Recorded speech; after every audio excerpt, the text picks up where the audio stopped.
Les amis, bienvenue, j'espère que vous allez tous très bien et très content de vous retrouver pour cette nouvelle vidéo. C'est une vidéo que je suis super heureux de faire, que je prépare depuis un moment maintenant. On va revenir sur comment l'OL doit jouer en 2022-2023, l'OL mon club, celui sur lequel je maîtrise le plus d'éléments, pas tous, il y a plein de zones d'ombre pour moi et même dans l'absolu sur l'Olympique Lyonnais, mais on va essayer d'en éclaircir le plus possible. Donc on va parler des joueurs que je vends, quels postes doivent encore être fournis, remplis, comblés.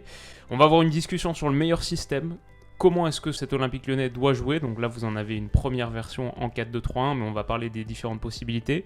Et on va surtout parler de manière très détaillée de ce qu'on peut attendre de chaque joueur, ce que j'ai envie de voir dans chaque zone, quelles sont les complémentarités à travailler.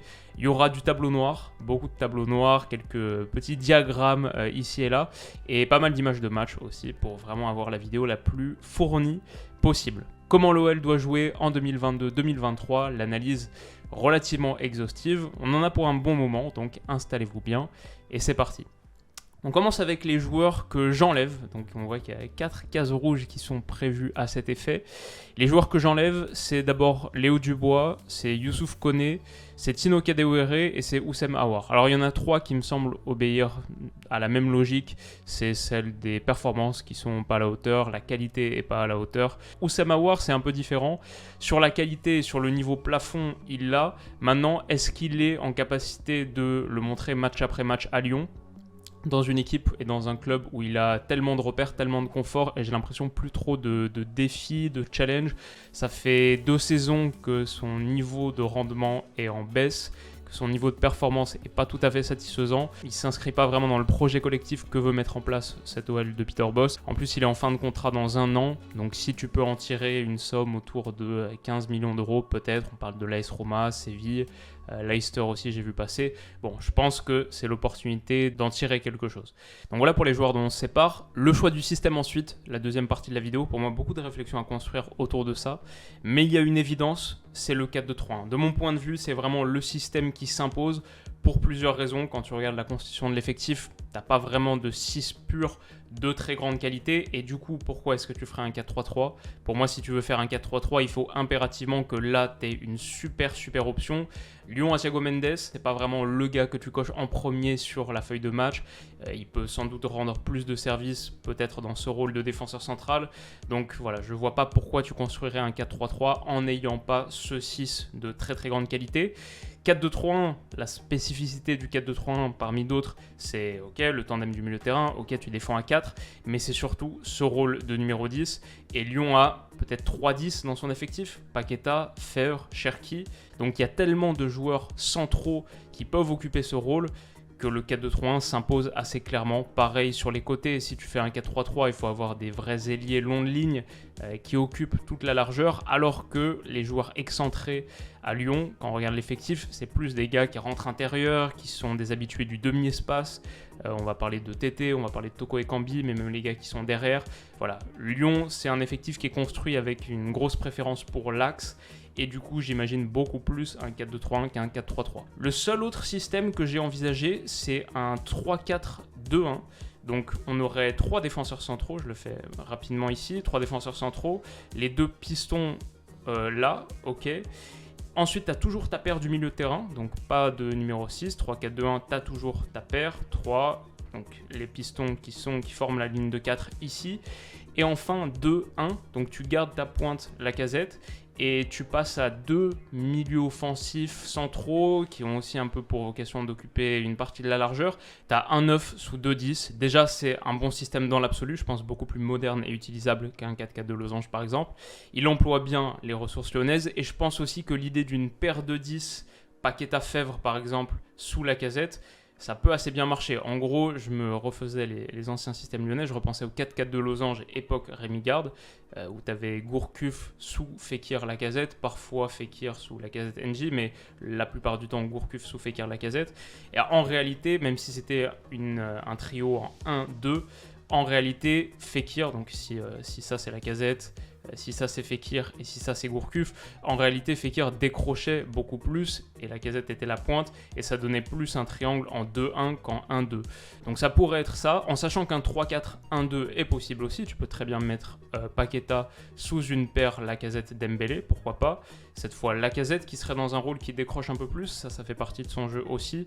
Pour conserver Boateng en lui donnant un rôle important, et je parlerai quelques minutes de son cas tout à l'heure, ça me plaît bien. Maintenant je pense que je préfère quand même le 4-2-3-1 qui permet d'avoir 4 joueurs offensifs purs, ce qui est aussi utile pour presser à la perte, quelque chose qui doit faire partie du plan de jeu lyonnais la saison prochaine. Ok sur le système, les choix d'hommes maintenant. Bon, le poste de gardien c'est assez simple, pas grand chose à dire là. Lopez, Ryu, après une mauvaise saison 2020-2021, Lopez est vraiment revenu à son meilleur niveau saison dernière. Pollersbeck est poussé vers la sortie, pas encore parti.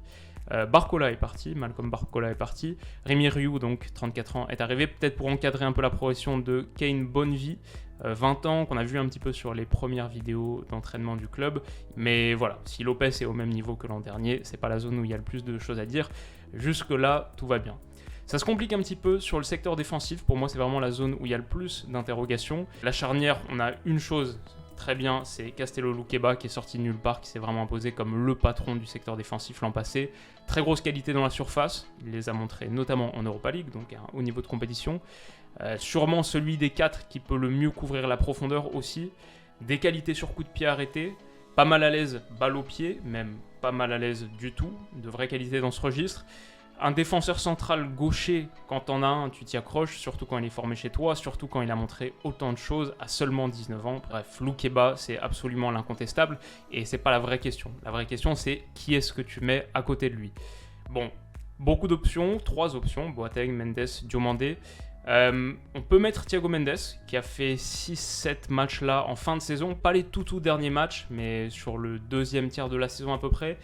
Et il a donné satisfaction, relativement donné satisfaction. Le premier match était un peu compliqué, je crois. Après, c'était vraiment pas mal. Sur la toute fin, donc, il a été plutôt remis au milieu. Et on avait du Luqueba Boateng ou alors du Luqueba Damien Da Silva que j'ai mis ici.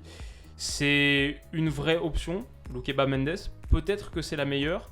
On peut aussi mettre Boateng, qui va enfin faire une préparation complète, qui a pour lui la qualité avec ballon et la qualité dans la protection de surface, sa présence sur les centres notamment, qui est un peu sous-estimée. Il a une vraie science du placement dans la surface, il met le pied au bon endroit, etc. Ça me plaît. La protection de surface, c'est pas le problème. Le problème flagrant, c'est bien sûr la condition physique et la vulnérabilité dans les grands espaces. Pour défendre la profondeur, il est la pire option des 4.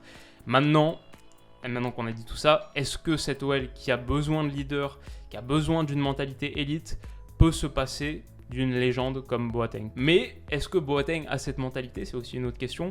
Est-ce que les relations conflictuelles qu'il a nourries dans le vestiaire la saison passée sont 1, soit de sa faute, soit 2, la faute à un vestiaire qui avait du mal à changer de mentalité? Peut-être que c'est un peu entre les deux, peut-être qu'il a brusqué certains, mais peut-être que c'est justement ce dont ce vestiaire a besoin. Ça, je sais pas, honnêtement, j'ai pas la réponse sur Boateng, mais à choisir, je préfère le garder. Je préfère pas le vendre cet été. Je préfère le garder d'abord parce qu'il peut jouer à gauche comme à droite, donc il a beaucoup formé la paire avec Luqueba en fin de saison dernière, notamment au Vélodrome, la victoire 0-3. Il peut jouer à droite, il peut aussi jouer à gauche si Luqueba se blesse, il est utile dans ce registre. Deuxième chose, c'est pour son expérience, bien sûr, pour ses qualités de leadership, pour continuer à développer Luqueba aussi, qui a pas mal progressé, notamment dans le jeu au pied, depuis qu'il côtoie Boateng, par rapport à ce qu'on voyait en pré-saison de Luqueba. Il s'est amélioré dans ce registre. Après, bon, peut-être qu'il se serait amélioré quoi qu'il arrive, mais je me dis qu'un Luqueba peut continuer à progresser aux côtés de Jérôme Boateng, ça peut aider. Troisième chose, pour sa qualité balle au pied, qui est toujours là, d'autant plus important que le jeu au pied d'Anthony Lopez, un cran plus bas, c'est une de ses faiblesses.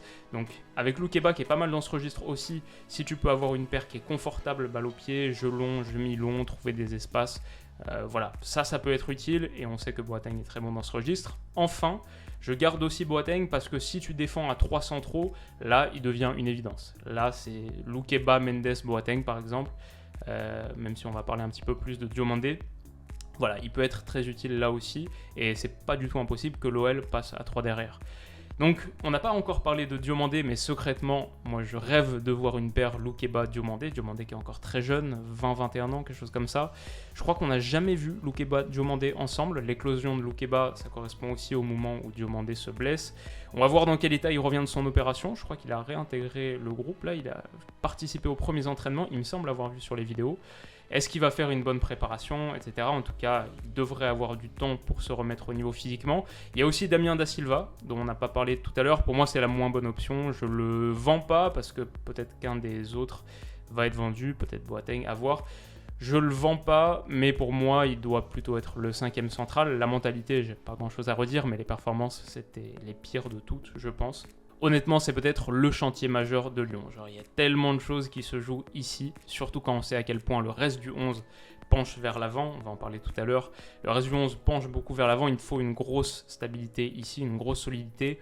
Surtout quand on sait à quel point reconduire une charnière match après match, c'est tellement clé dans les performances collectives. Je parle souvent de ce que Ferguson disait là-dessus, mais pour lui, pouvoir reconduire Ferdinand Vidic, mais même d'autres qui étaient moins talentueux par le passé ou par la suite, avoir la même charnière sur 90% des matchs, c'était une des clés de son raisonnement en tant que manager. Et je ne peux pas être plus d'accord avec ça. Tellement important d'avoir une paire qui se connaît et qui joue match après match ensemble. Donc, beaucoup de choses à faire là. Un gros chantier. Heureusement qu'il y a Loukeba, mais le reste de l'équation est encore à résoudre. Sur les côtés aussi, on n'en a pas parlé pour l'instant, sur les côtés aussi, il y a du travail. Alors, comme pour Loukeba ici, la présence de Gusto, c'est une aubaine. Il est devenu le titulaire indiscutable et le meilleur latéral droit lyonnais depuis... C'est dur à dire, bon, il n'a pas encore beaucoup de matchs sous sa ceinture, mais je dirais le meilleur latéral droit lyonnais depuis Réveillère, de ce qu'on voit.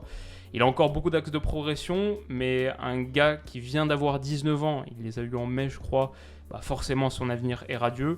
Alors si Dubois est vendu, il faut lui trouver un suppléant, ce qui ne sera pas forcément facile, mais... Pour moi, le gros dossier, évidemment, le gros dossier du mercato lyonnais, celui qui reste à résoudre, il est de l'autre côté, il est à gauche. Où Enrique n'est pas un titulaire, n'a pas l'étoffe d'un titulaire, ne doit pas être l'option numéro 1 à Lyon la saison prochaine. J'avais défendu l'option Malacia, donc j'en ai parlé il y a un mois à peu près dans ma vidéo. Un club, une recrue pour chaque club de Ligue 1. Je regrette donc qu'on ne puisse pas l'avoir. Et Tagliafico, qui est la piste la plus mentionnée en ce moment, je ne sais pas trop si ça peut fonctionner.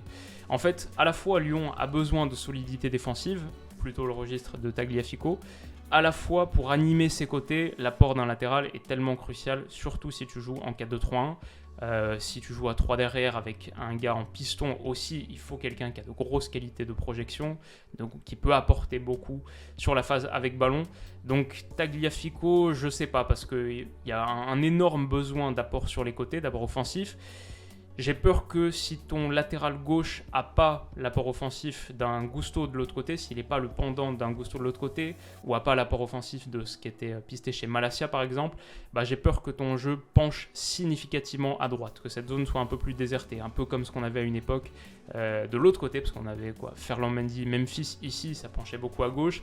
De l'autre côté, c'était Dubois ou Kenny Tété, Bertrand Traoré, et ça donnait une attaque qui était très déséquilibrée sur la largeur.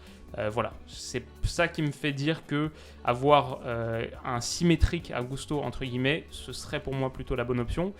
Donc il y a à la fois ça, à la fois l'OL a aussi beaucoup besoin de renforts défensifs, surtout avec cette charnière centrale qui est pas très claire, surtout avec ce 11 qui penche beaucoup vers l'avant. Voilà, idéalement il faudrait les deux, mais dur. On parle beaucoup de Pervis et Stupinian en ce moment, ça me parle, j'en ai fait une vidéo il y a 2 ans à peu près, un peu plus de 2 ans. Quand il était à Osasuna, je l'avais mis dans mon 11 de Liga qu'on pouvait construire avec X millions d'euros. J'en ai pas entendu parler sinon, mais je tenterais bien Renan Lodi, parce qu'on était sur lui à l'époque, Atlético Paranense, et il s'est fait doubler à l'Atlético Madrid par Renildo, donc peut-être du temps de jeu à lui redonner, je ne sais pas si on peut l'attirer, mais comme vraisemblablement l'OL est disposé à mettre autour d'une 15aine de millions d'euros, peut-être que c'est un coup que tu peux tenter.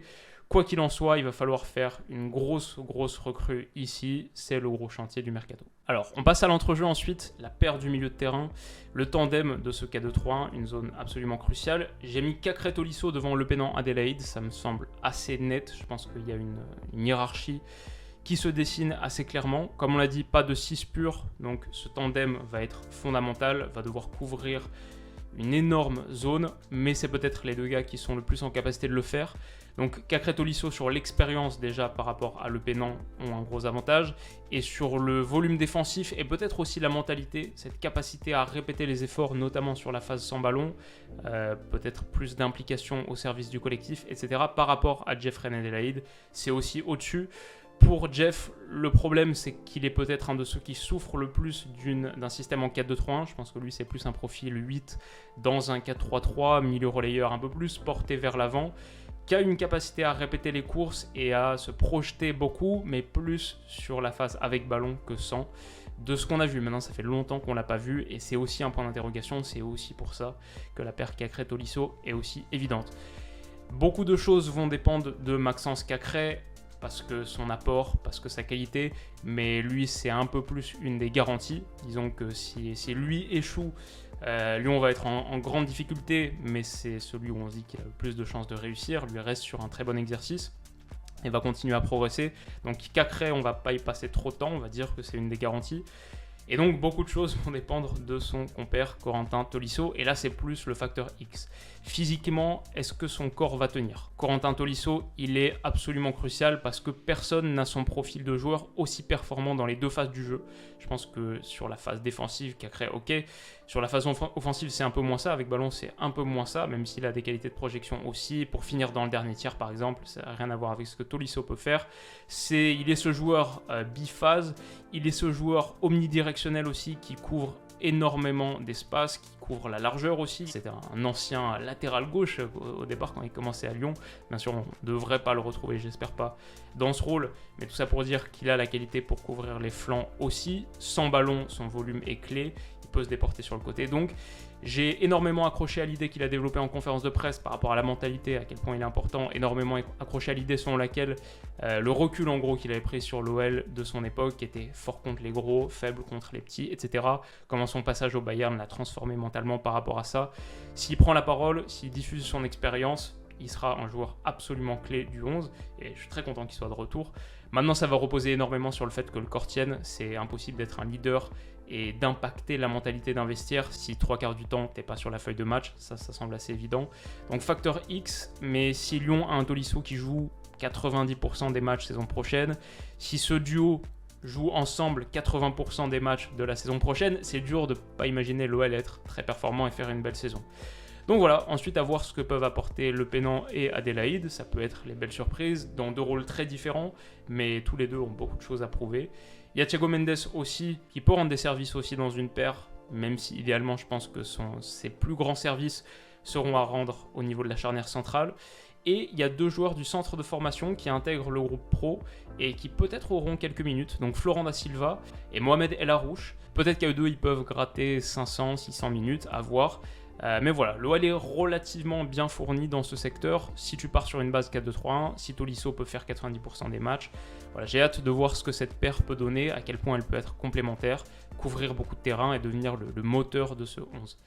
Ok, ça c'est sur le milieu de terrain. Maintenant, le quatuor offensif. Et donc là, on complète notre 11 avec tous les noms.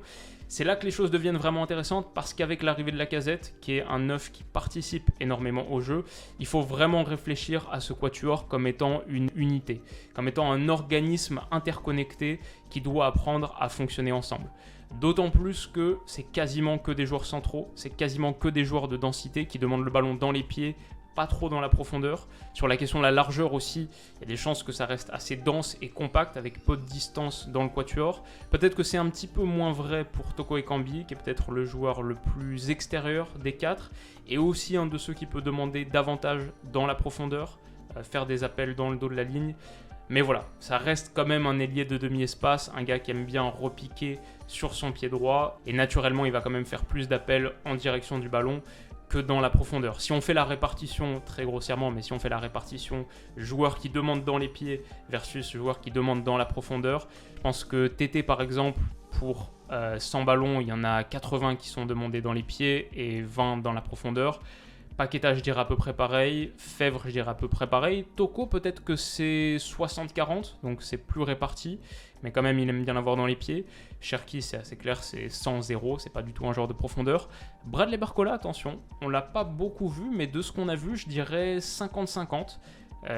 Aime solliciter le ballon dans la profondeur, c'est plutôt un gars qui a de la qualité d'accélération, peut-être celui qui a la meilleure pointe de vitesse de tous, on va en reparler dans quelques minutes, mais peut-être que lui, ok, et Dembélé aussi, Dembélé demande plus peut-être un peu plus dans la profondeur. C'est un numéro 9, vrai numéro 9 qui veut aller finir dans la surface, alors que Lacazette est plus numéro 9 de décrochage. Mais voilà, dans l'ensemble, il y a une zone avec beaucoup de manières de ballon, une grosse densité technique. Et ça peut être une des forces de cette OL qui a montré à plusieurs reprises, même la saison passée, qui a montré que quand ça combinait dans les petits espaces, quand il y avait une bonne entente du quatuor, du trio, autour de la surface de réparation, avec du jeu en une touche et des petits crochets, il y avait un potentiel d'expression collective que personne hors PSG n'avait en France. Maintenant, il ne faut vraiment pas que ça devienne un marécage, il ne faut pas que ça devienne un bourbier. Et pour ça, il faut une super entente de ce quatuor. Il faut qu'il y ait des appels en profondeur quand même pour aller étirer la défense, pour t'offrir un petit peu plus d'espace au cœur du jeu. Et il faut de la qualité de finition. Quelque chose qui a trop manqué à l'OL la saison passée. Quand on regarde les chiffres, l'OL a marqué 7 buts de moins que ses expected goals. C'est la pire sous-performance du championnat.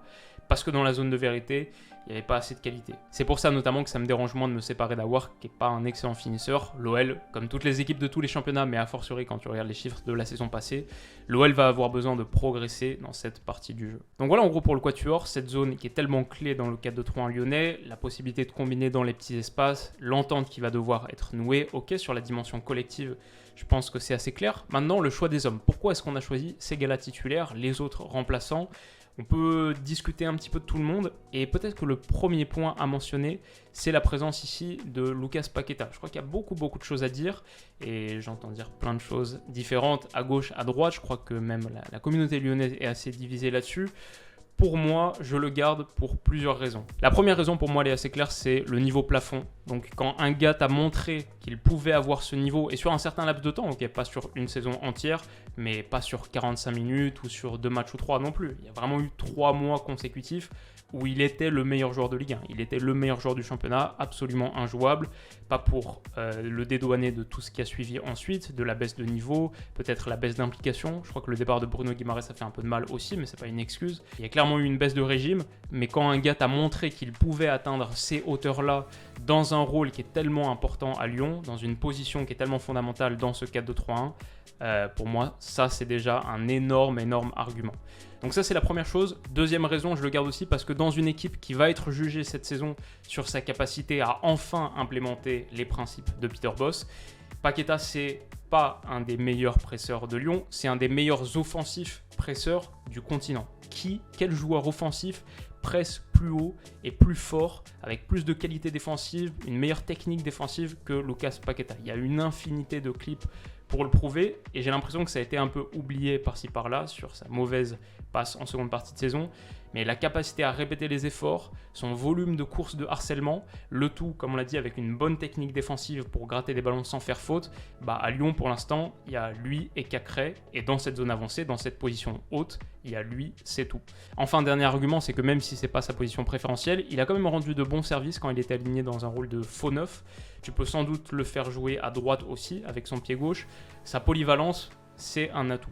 Donc je veux voir beaucoup plus de lui cette saison, je veux voir une saison complète, tout ça on est d'accord, mais on est sur un gars qui est encore sous contrat jusqu'en 2025, donc même l'été prochain il lui restera encore 2 ans de contrat, à moins de recevoir une offre de 50 millions d'euros, et j'espère qu'on ne la recevra pas, je le garde, et je le garde avec grand plaisir, je suis très content de le garder. Donc je le mets devant Romain Fèvre, sur lequel j'ai pas grand chose à redire pour l'instant. Il a montré des qualités sur sa première demi-saison à Lyon. Il est amené à avoir un rôle assez important. L'état d'esprit est bon. Il a pour lui la polyvalence et le fait de pouvoir jouer, je pense, sur ses 3 postes avancés. Ça peut lui donner pas mal de temps de jeu. Donc il a été pris mercato hivernal dernier, a priori pour anticiper le potentiel départ de Lucas Paqueta. Mais je trouve que c'est bien d'avoir plusieurs options. Et je trouve que sur son niveau plafond, Lucas Paqueta est supérieur. Entre à voir si tu te dis que tu peux avoir la saison prochaine un très bon Romain Fèvre ou un très bon Lucas Paqueta, je choisirais à chaque fois un très bon Lucas Paqueta. C'est pour ça que la hiérarchie est ainsi dessinée dans mon 11. Maintenant voilà, l'intersaison est long, il y a quand même des possibilités que Paqueta soit vendu à un moment. Dans ce cas-là, très bien, t'as Fèvre qui est ton titulaire en tant que numéro 10, et tu peux avoir Cherki en remplaçant dans sa position préférentielle, plutôt que sur ce côté où il n'est pas forcément très à l'aise. Fèvre avec Cherki derrière, c'est pas mal aussi. Et potentiellement, ça offrirait plus de temps de jeu à Jeffrey Adélaïde dans un rôle où il avait fait quelques bons matchs à l'OL au tout début de sa carrière lyonnaise, en tant que remplaçant du coup là en l'occurrence de TT dans le couloir droit, en tant que milieu offensif droit du 4-2-3-1. Voilà, ça pourrait aussi être une solution. L'OL ne serait pas démuni si vente de Paqueta il y avait. Peut-être qu'il te faudrait un 4e milieu central du coup, ou peut-être que ça donnerait plus de temps de jeu à Da Silva et à Larouche si on avait ce bal des joueurs offensifs. Alors cette position justement où j'ai mis TT qui a vu son prêt prolongé d'1 an, il deviendra sûrement un joueur de l'OL dans la foulée. J'aime beaucoup cette prise, c'est un joueur très dynamique, très orienté vers l'avant, il veut faire la différence sur quasiment chaque prise de balle et j'aime ça dans son registre. Il en fait souvent d'ailleurs des différences parce qu'il a un très haut pourcentage de réussite dans ses dribbles. Il a une certaine appétence pour la profondeur aussi. Tout à l'heure, on disait 80-20, peut-être c'est 70-30, mais c'est pas un dribbleur monomaniaque. J'ai un souvenir d'une action contre Nantes, notamment, où il lit assez bien la situation pour s'engouffrer dans le demi-espace. Il reçoit un super ballon donné par Fèvre dans l'intervalle, donc peut-être une petite complémentarité là. Son centre du pied droit en une touche est bon dans l'idée, il est bon techniquement. Moussa Dembélé ne finit pas, mais voilà, ça c'est ce que TT peut apporter, et sans blessure, en poursuivant son intégration dans le groupe, l'OL tient peut-être un de ses meilleurs ailiers depuis un moment. C'est un gars qui a que 22 ans aussi, donc marge de progression, il pourrait signer un contrat de 5 saisons l'été prochain. Voilà, ça c'est une très très bonne chose dans la constitution du 11 lyonnais. Maintenant, au-delà de ses qualités naturelles, il y a vraiment 2 choses que j'ai envie de voir avec TT cette saison. La première, et on va revenir dessus pendant un moment, la première, c'est sa connexion avec Malo Gusto.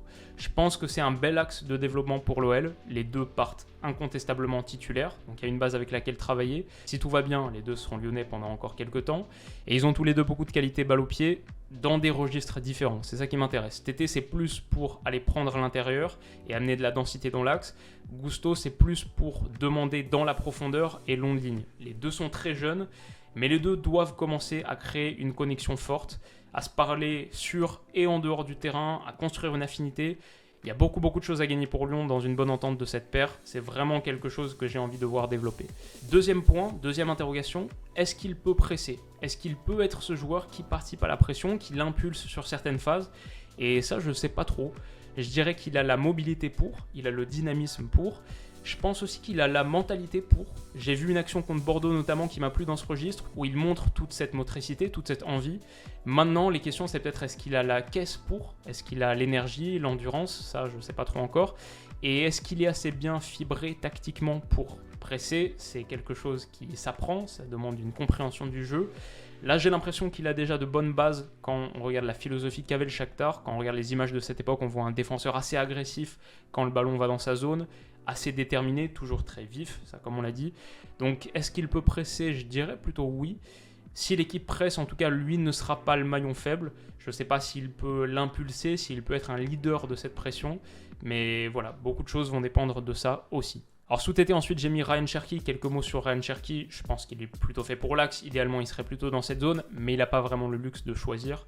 Et c'est aussi un joueur ambidex. Donc je pense que, bon an, mal an, il aura plus de minutes sur les côtés, à droite, à gauche aussi potentiellement. Plus de minutes sur les côtés cette saison que dans l'axe. Quoi qu'il en soit, c'est une année vraiment importante pour lui. Il a que 18 ans, mais il n'a pas vraiment donné la sensation de progresser depuis qu'il commence à avoir des minutes. Grosse blessure en fin de saison dernière, c'est vrai, mais même avant, pas de net progrès constaté. Quand à 18 ans, tu donnes pas trop cette sensation de progression, quand à 18 ans, tu as plutôt l'air de stagner, quelque part, tu régresses. Donc si Cherki veut jouer un rôle important cette saison, je pense que ça passe par l'état d'esprit et l'investissement sans ballon. Les deux sont très connectés. Honnêtement, j'ai encore beaucoup d'espoir parce que quand il a le ballon dans les pieds, il est ce joueur capable de faire des différences. Il a fait quelques très bonnes entrées où il génère des situations de but grâce à sa capacité à créer ces différences dans toutes les zones.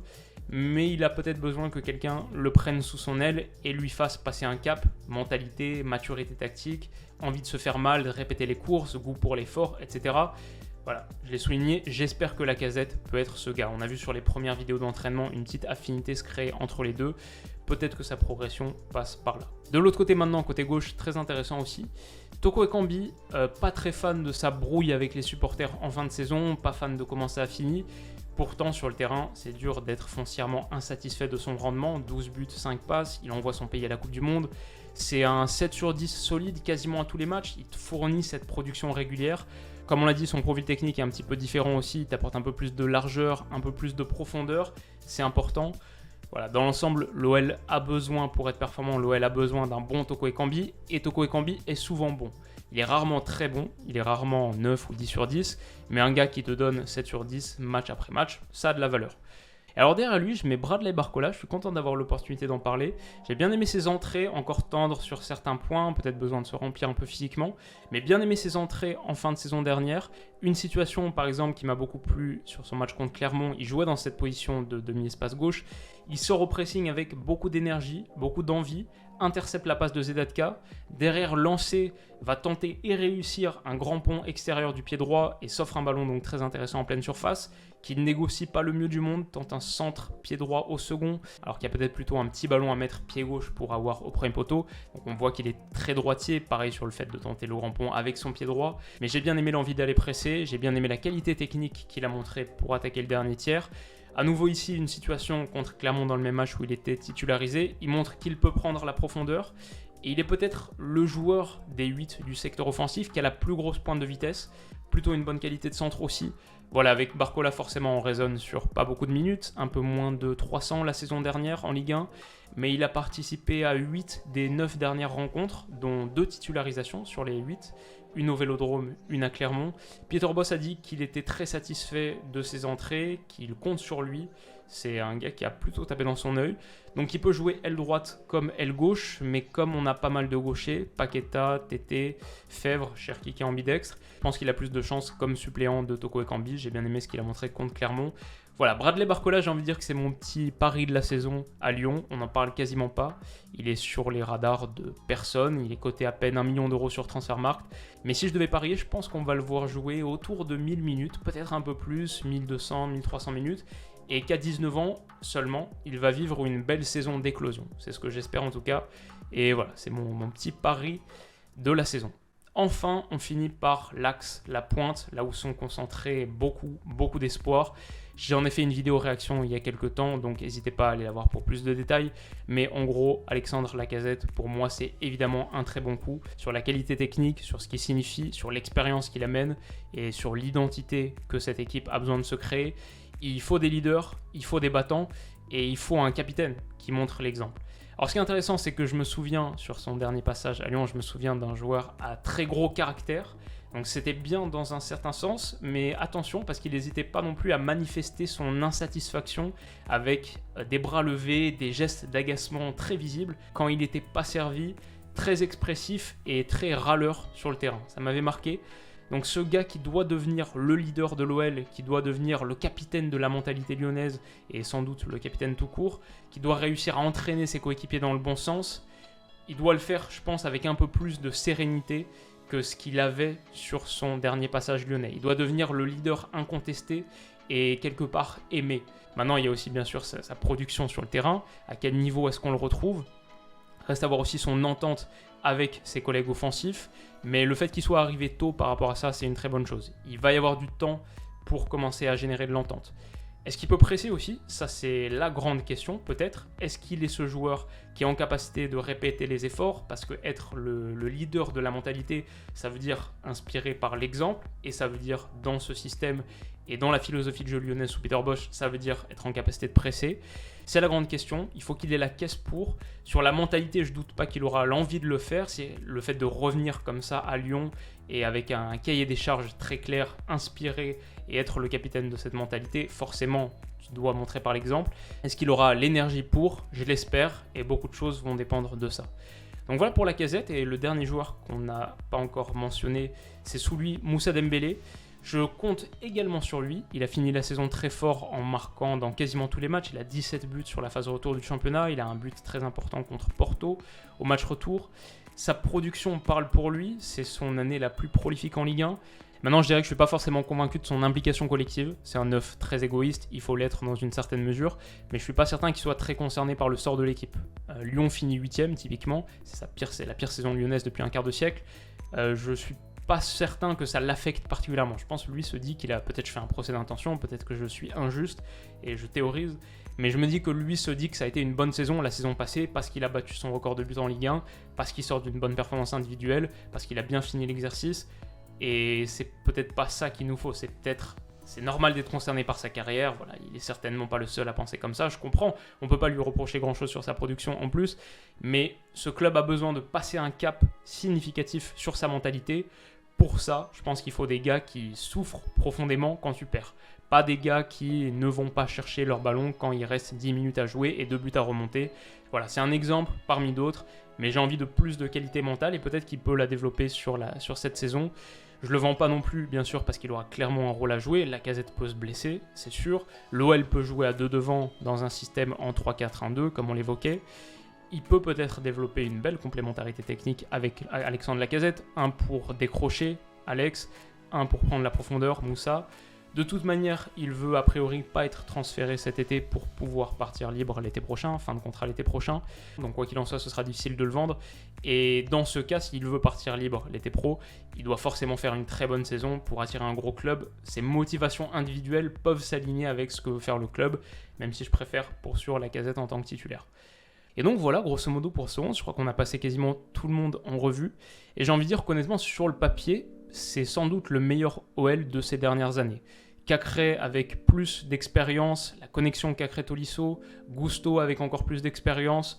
Là, tu tiens 2 gars super importants, Loukeba, Lopez qui est revenu à son meilleur niveau, peut-être une paire Loukeba-Boateng à voir, mais une recrue en tout cas importante au poste de latéral gauche, si c'est la bonne.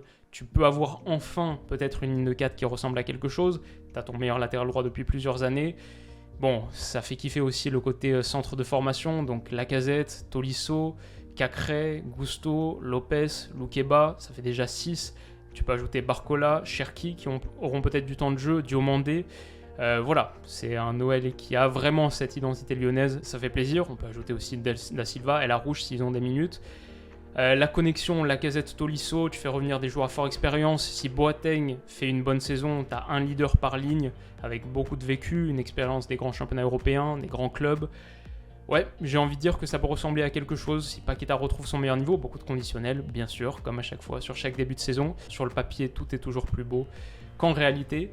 Mais je vois ce 11 et je suis plutôt satisfait. Cette équipe a besoin de stabilité pour sûr. Donc j'ai envie que ce 11 soit souvent aligné. Match après match, j'aimerais voir une équipe avec au moins des paires, des complémentarités qui sont souvent renouvelées. J'ai envie de voir la même charnière centrale sur 90% des matchs. Je crois que l'histoire de l'OL de ces dernières années, peut-être depuis l'époque Rémi Garde en tout cas, c'est que tu n'as jamais trouvé un 11 clair. Que ce soit le système, que ce soit le choix des hommes, tu as rarement eu un capitaine clair aussi. Tout le monde a été capitaine quasiment. Moussa a fini la saison capitaine, Aouar a été capitaine, Dubois a été capitaine, Lopez, Memphis aussi. Voilà, ça peut sembler être un détail, mais pour moi c'est un symbole assez fort d'une équipe qui n'a pas encore trouvé son cap, qui n'a pas encore fixé son cap, et donc son capitaine. Ok, pour ce 11, peut-être qu'on aura encore des recrues. Si départ de Paqueta, il faut peut-être un gars ici, si Adélaïde là, si Cherki là, donc le bal qu'on a expliqué un petit peu tout à l'heure. J'entends que Juan Pablo Ozuna, un jeune Mexicain de 18 ans du centre de formation de Toluca, est à l'essai en ce moment, apparemment plutôt intéressant. Je crois que c'est un ailier gauche, en tout cas un joueur offensif, donc pourquoi pas des minutes, même si je pense que c'est plutôt pour intégrer la réserve. À voir, il reste encore du temps. C'est bien que l'effectif ait été constitué dans sa majorité, dans sa quasi-intégralité, assez tôt pour pouvoir travailler ensemble. Le début de saison aussi est favorable, ça ne veut pas forcément dire grand-chose, mais il y a 4 matchs à domicile. Sur les 6 premiers matchs, 4 matchs à domicile contre Ajaccio, contre Troyes, contre Auxerre et contre Angers. 2 déplacements à Reims qui nous embêtent souvent depuis plusieurs saisons, mais qui reste sur une 14e place décevante. Et Lorient, l'OL doit viser entre 16 et 18 points en ayant recruté tôt. Pas de tour préliminaire européen à jouer, tout le monde qui fait la prépa ensemble. Tu dois arriver très chaud, il y a la matière en tout cas pour faire un départ quasi parfait, pour propulser la saison. Bon, on sait que c'est jamais le cas avec Lyon, les débuts de saison sont quasi systématiquement décevants, tu perds des points dès le premier, dès le deuxième match, mais voilà, il y a la matière pour. Si ça démarre mal, attention, si tu fais moins de 10 points sur 18 possibles ici, ça va tout de suite mettre Peter Bosz sur la sellette, surtout que derrière c'est Monaco et le PSG. Ce qu'on peut dire, c'est qu'on sera fixé assez vite sur ce qu'on peut attendre de cette saison. Et maintenant, j'ai hâte. Si la vidéo vous a plu, j'en perds un peu ma voix. Si cette très longue vidéo vous a plu, n'hésitez pas à mettre un petit pouce bleu, ça m'aide énormément. Si vous voulez pas rater les prochaines, vous pouvez aussi vous abonner à la chaîne. Et voilà, on se retrouve très vite pour la prochaine vidéo qui devrait sortir dans quelques jours. D'ici là, comme d'habitude, passez une excellente journée, une très bonne soirée et à bientôt. Bisous.